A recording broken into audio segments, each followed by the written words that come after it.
সম্মানিত উপস্থিতি, 50তম ইসলামী মহাসম্মেলন যা দারুল হুদা ইসলামী কমপ্লেক্সে 9 ও 10 এপ্রিল 2026 রোজ বৃহস্পতিবার ও জুমাবারে অনুষ্ঠিত হচ্ছে। এর সম্মানিত সভাপতি ডক্টর মুজাফফর বিন মোহসেন এবং যে সকল প্রধান অতিথি, অন্যান্য অতিথিবৃন্দ যার সফর সঙ্গে হয়ে আমি এসেছি, শেখ বসে আছেন ডক্টর ওসামা, অত্যন্ত প্রাজ্ঞ ব্যক্তি, হাদিস ডিপার্টমেন্টের প্রফেসর, এবং মালদ্বীপ থেকে এসেছেন ডক্টর আলী, এবং অন্যান্য বক্তা, অতিথিবৃন্দ এবং সমবেত শ্রোতৃমণ্ডলী, নারী ও পুরুষ। সংক্ষিপ্ত সময়ের মধ্যে আমি আপনাদের সামনে সমকালীন প্রসঙ্গ আহলে হাদিস এবং সালাফি এ নিয়ে সংক্ষেপে কিছু কথা উপস্থাপন করার চেষ্টা করব ইনশাআল্লাহুল আজিজ। এই দেখুন কি পণ্ডিতের পণ্ডিত এক একজন আহলে হাদিসের। বহু বচনের শেখা ব্যবহার করলেই সেটা সবাই মিলা করতে হবে, তাই না? কোরআনে এসেছে ফাল আনা বাশিরুহুন্না আলিমাল্লাহু আন্নাকুম কুনতুম তাখতানুনা আনফুসাকুম। আল্লাহ জানেন যে তোমরা রমজানের রাত্রে, তখন স্বামী স্ত্রী মিলা নিষিদ্ধ ছিল, পরে বৈধতা হয়েছে, ফাল আনা বাশিরুহুন্না, এখন তোমরা স্ত্রীদের সাথে মিলো। তার মানে প্রকাশ্য ময়দানে এসে স্বামী স্ত্রী মিলন করবে, তাই না? প্রকাশ্যে সম্মিলিত মোনাজাত জমার থেকে আছে। এখন সূরা বাকারার আয়াতকে কেন্দ্র করে সবাই বউনে ময়দানে এসে মিলন করতে থাকেন। বাঙ্গালকে হাইকোর্ট দেখেন, জানেন কিছু কোরআন হাদিসের উসুলের কিছু বোঝেন। সম্মানিত উপস্থিতি, ওয়াইদা হালালতুম ফাসতাদু, যখন তোমরা হজের থেকে হালাল হয়ে যাবে তখন তোমরা স্বীকার করো। যখন হালাল হলেন, চুল টুল কাটলেন, সব তীর ধনুকটা বাইরে পড়বেন জীব স্বীকার করার জন্য, তাই না? এটা ফরজ না ওয়াজিব না বৈধতা দেওয়া হয়েছে? কাজে ব্যাককেলি কাজকর্ম করতে যাবেন না লেখাপড়া না করে। সম্মানিত উপস্থিতি, আহলুল হাদিস এবং সালাফি এর আগে বহু বক্তব্যে বলেছি, আল্লাহু নাযালা আহসানাল হাদিস ফালাআল্লাকা বাখিউন নাফসাকা আলা আথারিহিম ইল্লাম ইউমিনু বিহাদাল হাদিস আসাফা। কোরআন আল্লাহর হাদিস এবং যে হাদিস মা উথিরান নবী সাল্লাল্লাহু আলাইহি ওয়াসাল্লাম কাওলান আও ফাইলান আও তাকরিরান আও সিফাতান খালকিয়াতান কানাত আও খুলুকিয়া আও হাম্মান, কেউ বাড়িয়েছেন যে আল্লাহ নবীর হাদিস। দুইটাকে যারা জানে, যারা মানে, যারা চর্চা করে, যারা শুনে, যারা আমল করে, যারা প্রতিষ্ঠার সংগ্রাম করে, তারা এই যুগে যুগে আহলুল হাদিস। সালাফি শব্দের অর্থ নবী সাল্লাল্লাহু আলাইহি ওয়াসাল্লামের যুগের, তার পরবর্তী যুগের নিশ্চিত খায়রুন নাস কারনি সুম্মাল্লাযিনা ইয়ালুনহুম সুম্মাল্লাযিনা ইয়ালুনহুম, সর্বোত্তম কওম হলো আমার যুগের যারা সাহাবীগণ, সুম্মাল্লাযিনা ইয়ালুনহুম, তারপরে তাবিঈগণ, তারপরে তাবিঈগণ। চতুর্থ আছে কিনা হাফেজ ইবনে হাজার আসকালানিও তারপর নির্ভরাতে উল্লেখ করেও একটু নিজে সন্দেহ প্রকাশ করেছেন। সম্মানিত উপস্থিতি, কাজে আল্লাহর নবীর যুগ, সাহাবীগণের যুগ, তাবিঈগণের যুগ, তিন যুগের মানুষ যা বুঝেছেন কোরআন এবং হাদিস, সেই বুঝের উপর আপনাকে চিন্তা ভাবনা করতে হবে। ওয়াসআউযু বিল্লাহি মিনাশ শাইতানির রাজীম ওয়াস-সাবিকুনাল আউওয়ালুনা মিনাল মুহাজিরিন ওয়াল আনসার ওয়াল্লাযীনা ইত্তাবাউহুম বিইহসান রাদিয়াল্লাহু আনহুম ওয়া রাদু আন। সূরা তাওবার আয়াত। আমি সংক্ষেপে শুধু বলে যাচ্ছি, সাহাবীগণ, আনসার হোক মুহাজিরিন হোক, তাদেরকে যারা আনুগত্য করেছেন ইহসানের সাথে, তাদের উপর আল্লাহ সন্তুষ্ট, তারাও আল্লাহর উপর সন্তুষ্ট, তাদের জন্য জান্নাতের গ্যারান্টি দেওয়া আছে। তাদের কথা বলা হচ্ছে। তাহলে ইসলাম কোরআন, ইসলাম হাদিস, ইসলাম সাহাবীগণের বুঝ, ইসলাম তাবিঈগণের বুঝ, তাবিঈগণের বুঝ, সব মিলে ইসলাম। এই পর্যন্ত আপনি মাথায় রাখুন ধীর স্থির ভাবে। আমি খুব দ্রুত গতিতে বর্তমান প্রসঙ্গে চলে এসে কয়েকটি দিক নির্দেশনা দেব ইনশাআল্লাহুল আজিজ, আল্লাহ যদি তৌফিক দেন। ভারতে চলে আসলো আল্লাহর ওসমান রাদিয়াল্লাহু তাআলা আনহুর যুগেই ইহুদির বাচ্চা আব্দুল্লাহ ইবনে সাবা আলী রাদিয়াল্লাহু তাআলা আনহুকে অতিরিক্ত হাইলাইট করে ওসমান রাদিয়াল্লাহু তাআলা খাটো করে তার বিরুদ্ধে বিদ্রোহের বীজ বপন করে এই খলিফাতুল মুসলিমিন আমিরুল মুমিনিন আল্লাহর নবীর একে একে দুই কন্যাকে যিনি বিয়ে করেছিলেন তাকে শহীদ করে ফেলেছে। তারপরে শিয়া রাফিদি খারিজি এরাই মুআবিয়া রাদিয়াল্লাহু তাআলা আনহুকে হত্যা করার পরিকল্পনা, আলী রাদিয়াল্লাহু তাআলা আনহুকে শহীদ তো করেই দিয়েছে। এরা খারিজিদের দৃষ্টিতে আলীও কাফের, মুআবিয়াও কাফের। তাহলে ও কি? এখন আহলে হাদিসরা ইহুদিদের দালাল, তাই না? ওই একই শয়তানের বংশ। যারা ওসমান রাদিয়াল্লাহু তাআলা আনহুর বিরুদ্ধে অভিযোগ তুলেছে, যারা আলী রাদিয়াল্লাহু তাআলা আনহুর উপরে কুফরির অভিযোগ আনয়ন করে, জুলুমের অভিযোগ আনয়ন করে তাকে শহীদ করেছে, এবং যারা মুআবিয়া রাদিয়াল্লাহু তাআলা আনহুর বিরুদ্ধে অভিযোগ উত্থাপন করেছে অন্যায়ভাবে, ওদের মধ্যে আর বর্তমান যারা আহলে হাদিস এবং সালাফিদেরকে ইহুদি ইহুদি বলে গালি দেয়, এই দুই দলের মধ্যে নীতি কোনো পার্থক্য নাই। ব্যাপার ধীর স্থিরভাবে বোঝার চেষ্টা করেন কয়েক মিনিটে। আমি খুব তাড়াতাড়ি জোড়াতালি দিয়ে দেবো আপনাদের সামনে। শিয়ারা কত প্রকারে কত ভাগে বিভক্ত, কিন্তু সন্ধ্যাবেলায় সব রসুনের গোড়া এক জায়গায়। এটা আপনারা মনে রাখবেন। শিয়ায়ে আলী, আমরাও আলী রাদিয়াল্লাহু তাআলা আনহুর দল, কিন্তু আমরা তাকে নিয়ে খারাপ রাজনীতি করি না। বলুন তো, মোতাবিয়া জায়েজ না নাজায়েজ? মোতাবিয়া কি? সীমিত সময়ের জন্য চুক্তি বিয়ে করা। সৌদি আরবের বিরুদ্ধে তাদের অভিযোগ, সেখানে এতটা বিয়া করে, সাঙ্গা করে, এই করে সেই করে। আরে বিয়ে করা না জায়েজ নাকি?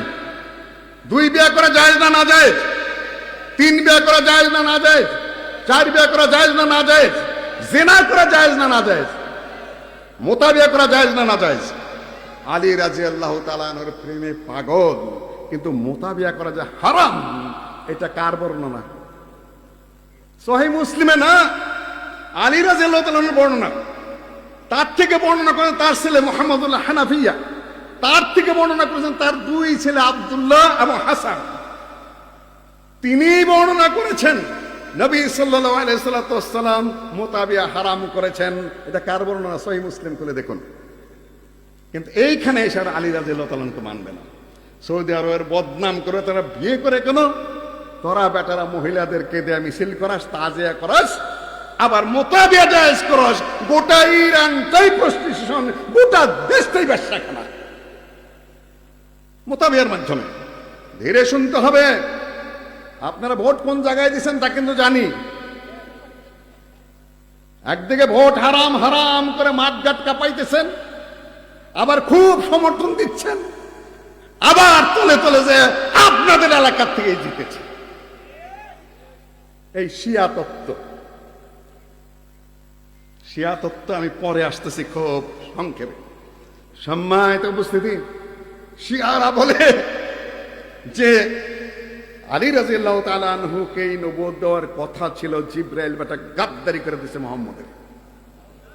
আচ্ছা, 13টা বছর যাবত এই আলীকে গাদ্দারি করে আলীকে না দেয়া মুহাম্মদকে দিল, যে টের পেল না সে আল্লাহ আল্লাহ হওয়ার যোগ্য, তারে দেই হই পাঠাইতে হবে। সম্মানিত উপস্থিতি, শিয়ারা লোক সাজায় ওসমান, তারপরে আলী, ওসমান, ওমর, আবু বকর, মুহাম্মদ, আল্লাহ, কয়েকজনের ছবি এঁকে রেখেছে। একটার বা একটা জবাই করতেছে, ছবি জবাই করে ওরা, চাকু মারে, কিংবা ছাগলের বুকে চাকু মারে।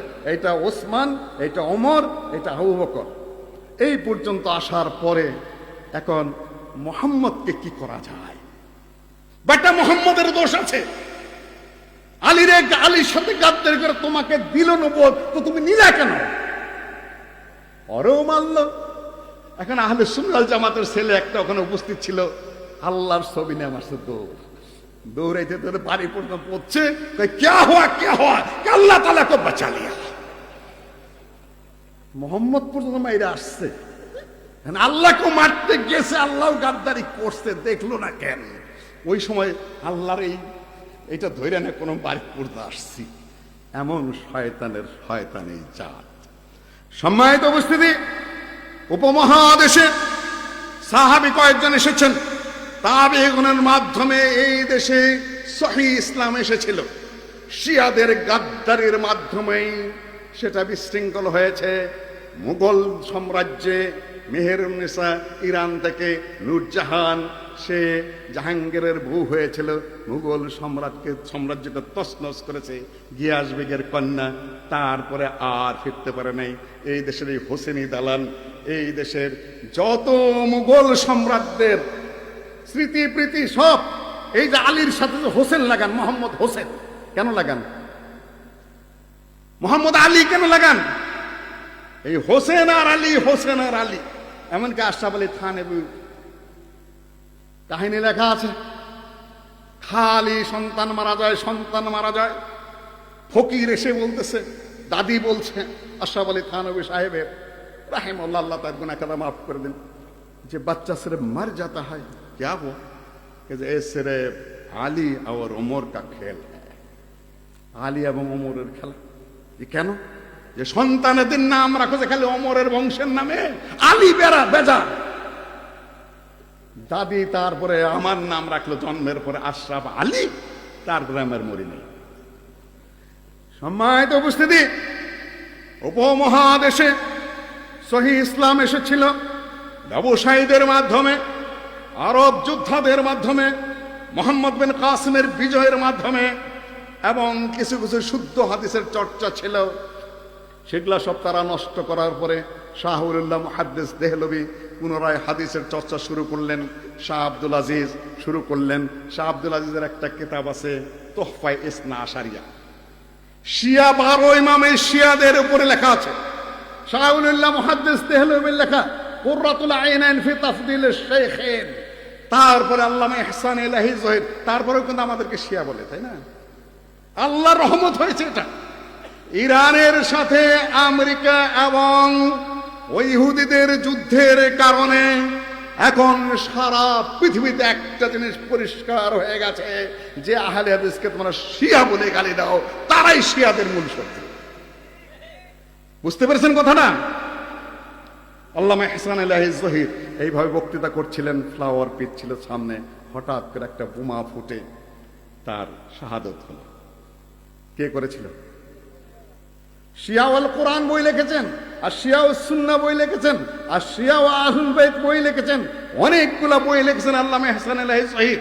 আমি তখন রিয়াদে অবস্থান করছি, বাদশাহ ফাহাদ স্পেশাল বিমান দিয়ে রিয়াদে নিয়ে গেলেন।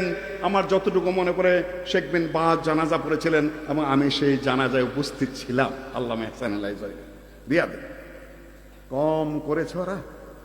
যত মুসলিম বিশ্বের যত বড় বড় ক্ষতি ওরাই করেছে।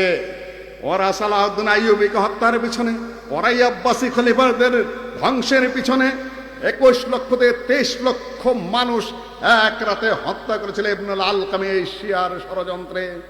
এখন আমাদের দেশে যেটা চলছে এবং সারা বিশ্বে যেটা চলছে, আমরা তো জানি, আমাদেরকে যেভাবে বুঝানো হচ্ছে সেটা হলো শিয়ারাই একমাত্র শক্তি যারা আমেরিকার বিরুদ্ধে এবং ইহুদিদের বিরুদ্ধে। আপনাদের কাছে এই বার্তা পৌঁছেছে কিনা? একমাত্র শক্তি আমেরিকার বিরুদ্ধে এবং ইহুদিদের বিরুদ্ধে কে? ইরান। কেউ কেউ বলছে যে ওরা তো মাজলুম। আরেক বুদ্ধি, মাজলুমের পক্ষ মানিতে হবে, ওই হিসাবে কমপক্ষে ইরানকে সাপোর্ট দেন। আচ্ছা ধরেন এইখানে আপনারা নিরীহ সুন্দর মানুষরা বসে আছেন, তাই না? একটা পাগলা কুত্তা, কয়েকটা পাগলা কুত্তা আমাদেরকে আপনাদের কামড়াইতে থাকলো। এখন আমি যদি পিটাইতে চান যাই, তাহলে মনে কুত্তাটা তো মাজলুম, তাই না? নাকি?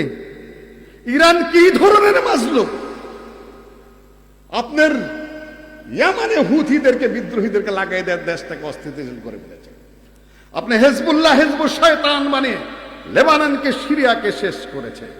সৌদি আরবের মধ্যে খামাখা বোমা মারতেছে, ইমারতে খামাখা বোমা মারতেছে, তারপরে আপনার কাতারে খামাখা বোমা মারতেছে, আরব দেশগুলোকে খামাখা বোমা মেরে বলতেছে যে ওখানে আমেরিকার যে সকল ঘাঁটি আছে সেইখানে বোমা মারতেছি, আমেরিকার দূতাবাসে বোমা মারতেছি। দূতাবাসে বোমা মারা জায়েজ আছে ইসলামে? যুদ্ধ চললেও দূতাবাসে এবং রাষ্ট্রদূতের কাছে গায়ে হাত দেওয়া যাবে না। সম্মানিত উপস্থিতি, খবর বার্তা রাখেন কি রাখেন না আপনারা? আমি দ্রুত গতিতে বাংলাদেশে চলে আসলাম আপনাদেরকে ভারত ঘুরিয়ে। ভারতে একটা আন্দোলন হয়েছিল, স্বাধীনতা আন্দোলন ইংরেজদের থেকে। তারপরে সেই আন্দোলন সৈয়দ আহমদ বেরলভী শাহ ইসমাইল সেটা নেতৃত্ব দিয়েছিলেন, মৌলানা বেলায়েতুল ইনায়েত আলী নেতৃত্ব দিয়েছিলেন, মৌলানা আব্দুল্লাহ আব্দুল করিম নেতৃত্ব দিয়েছিলেন। সেই রাজনৈতিক ধারার সাংগঠনিক ধারাই এদেশে ইসলামিক আন্দোলন। দুই, শাহুলিল্লাহর মাদ্রাসা থেকে যে হাদিসের দর্স সৈয়দ নজির হোসেনের মাধ্যমে, সেইটাই এই দেশের আহলে হাদিসের হাদিসের বড় দর্শের এই যে মাদ্রাসা মসজিদ যা কিছু আছে, ওয়াজ মাহফিল, তারপরে আহলে হাদিসদের যে সকল পত্র পত্রিকার যে রীতি বেরিয়েছিল তার আলোকেই এই যে এনাদের এখলাস ইত্যাদি ইত্যাদি পত্রিকার ধারাবাহিকতা। কিন্তু রাজনৈতিক আন্দোলনটা নিষ্প্রভ হয়ে গেছে। এইটুকু বলার পরে আপনাদের কাছে বলি, খবর বার্তা রাখবেন কি রাখবেন না? ছোট্ট একটা ঘটনা বলি আপনাদের সামনে। আলিফ লাম মিম গুলিবাতির রুম, রোম পরাজিত হয়েছে। এটা কোন কিতাবে লেখা আছে? আলিফ লাম মিম গুলিবাতির রোম কোন কিতাবে? কোরআনে কারীম কোন সূরা? দরকার ছিল কোন? রোম জিতলো কি পারস্য জিতলো এতে আমাদের কি যায় আসে? আমরা খালি ওয়াজ শুনি। ওয়াজ শুনেন না গোড়ার দিন শোনেন, ভালো করে শোনেন কয়েক মিনিট। আলিফ লাম মিম গুলিবাতির রোম, রোম সাম্রাজ্য পরাজিত হয়েছে কাদের হাতে? পারস্যের সাথে। জবাব দিন, চুপচাপ কেন? পারস্যের হাতে। এই মাজুসীদের পরবর্তী বংশ এই শিয়ারা, তাদের হাতে খ্রিস্টান সাম্রাজ্য পরাজিত হয়েছে।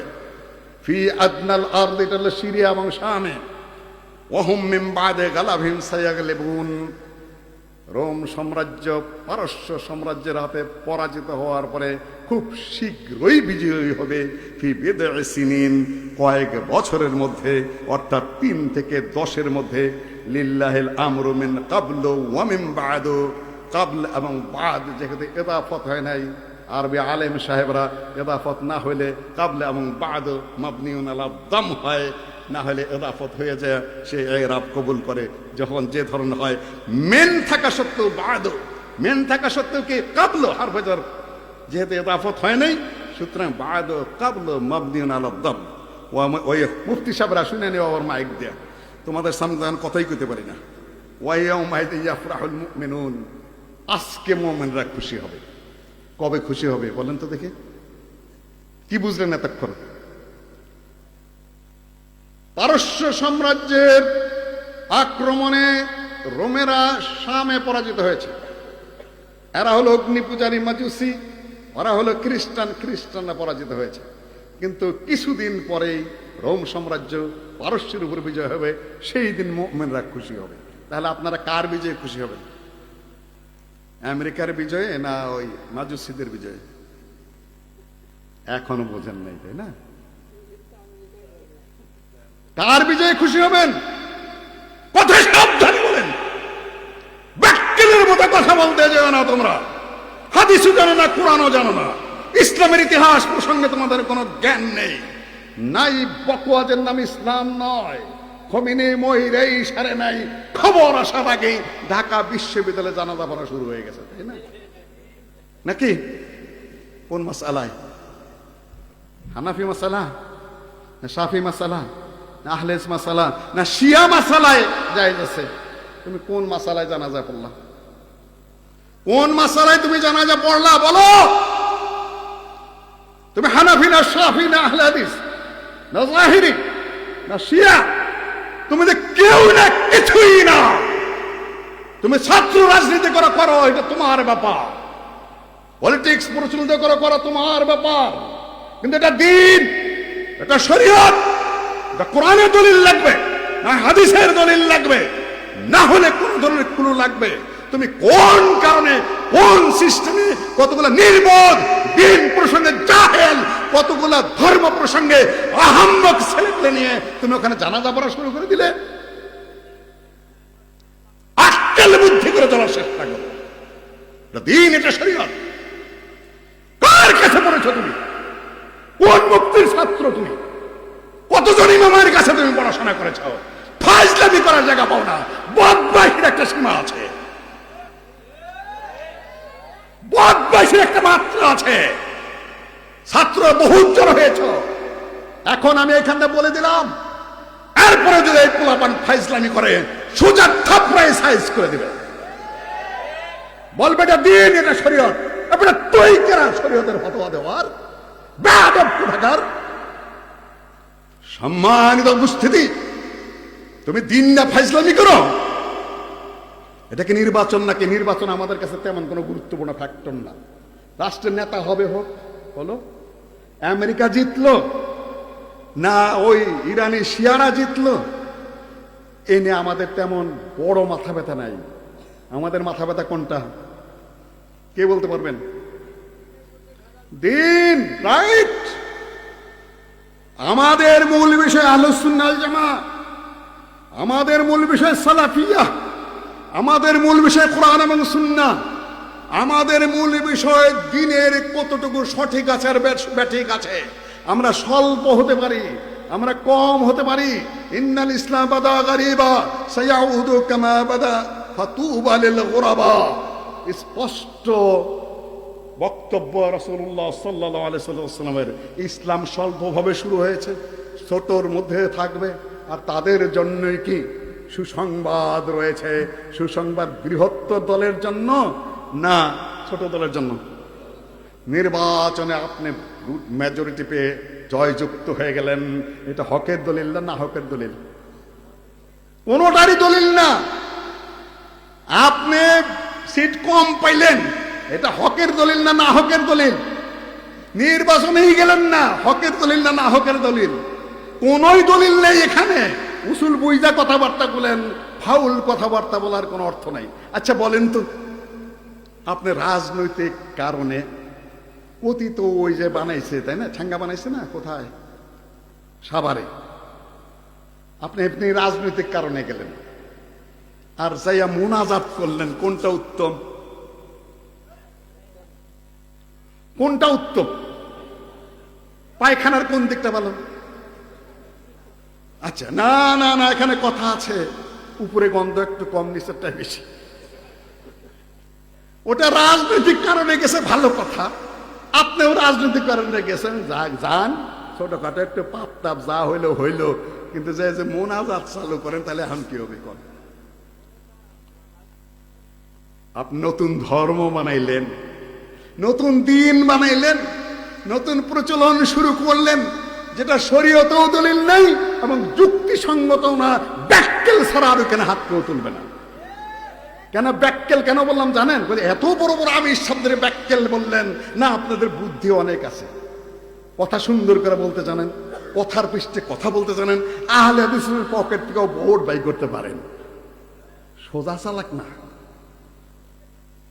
আহলে হাদিসের পকেট থেকে যদি কোনো বেদাতে ভোট বাই করে নেয়, সে কি সোজা চালাকের চালাক? আর আপনার বুদ্ধিমান। সম্মানিত উপস্থিতি, এখানে ব্যাপারটা হলো এই যে আপনি এখানে দিন বানাইলেন, শরীয়তে দলিল নাই। দ্বিতীয় নাম্বার হলো যে ওখানে কবর আছে, সাভারের ওখানে ওখানে কবর আছে। আমরা কিসের মুনাজাত করলেন? কার জন্য? নিজের জন্য না, ওই ঠ্যাঙ্গার জন্য না, মাটির জন্য? কার জন্য করলেন? কোন যুক্তিতে করলেন? এখন যদি বলেন পবিত্র জায়গা, তো আরো আপনি সর্বনাশ করলেন। এখন ওটা কি মক্কা না আরাফা, শায়ের না মসজিদ? ওটা কি?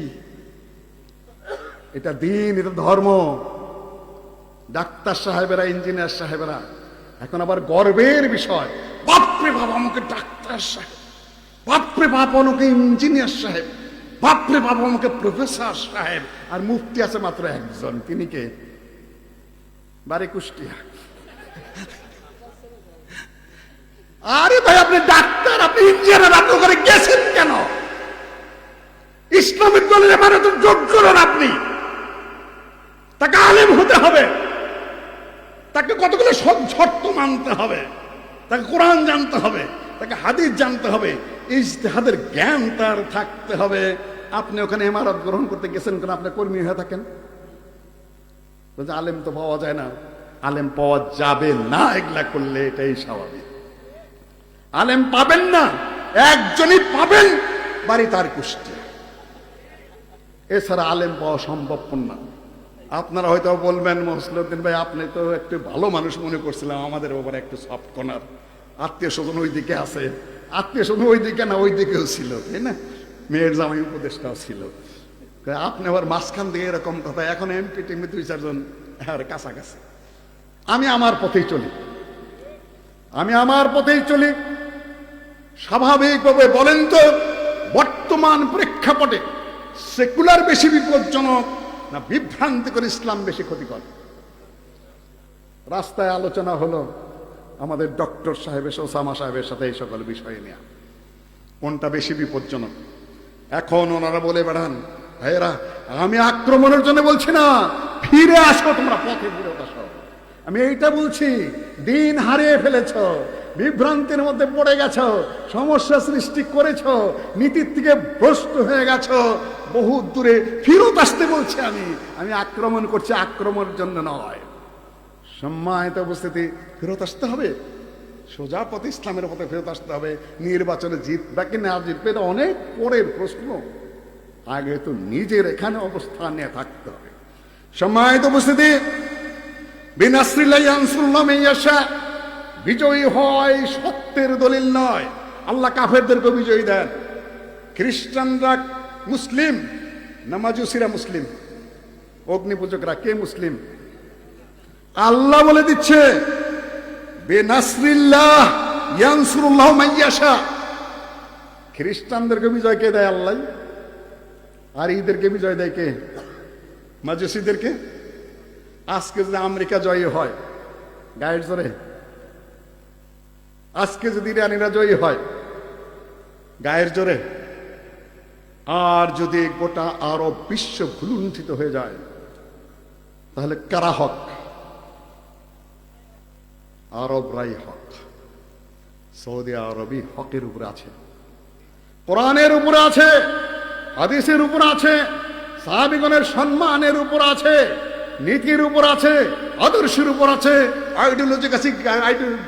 সামাজিক কিছু ত্রুটি বিচ্যুতি থাকতেই পারে, ওগুলাকে ইসলাম তৃতীয় চতুর্থ পর্যায়ে রেখেছে। মূল বিষয়কে নষ্ট করে খালি দিন কায়েম হচ্ছে, তাই না? সম্মানিত উপস্থিতি, দিনের অর্থ কি তুমি জানো? তোমার ওস্তাদে জানে? তুমি কোনদিন পড়েছ? তোমার কিতাব খোলার কোনদিন সুযোগ হয়েছে? তুমি আরবি পড়তে পারো? আমাদের এই মোনাজাত মৌলবীদের মতোই খালি ফতোয়া দেয় আর ফতোয়া দেয়, মুফতির ঠেলা কি। আল্লামা ওসাইমিন যখন রিয়াদে যাইতেন, তখন রিয়াদে যে কোনোদিন ফতোয়া দিতেন না। জিজ্ঞাসা করা হলো, আপনি রিয়াদে এসে কেন ফতোয়া দেন না? বলেন, লা ইফতা ওয়াবনু বাজ ফির রিয়াদ। আমি রিয়াদে দিতে পারবো না। কেন?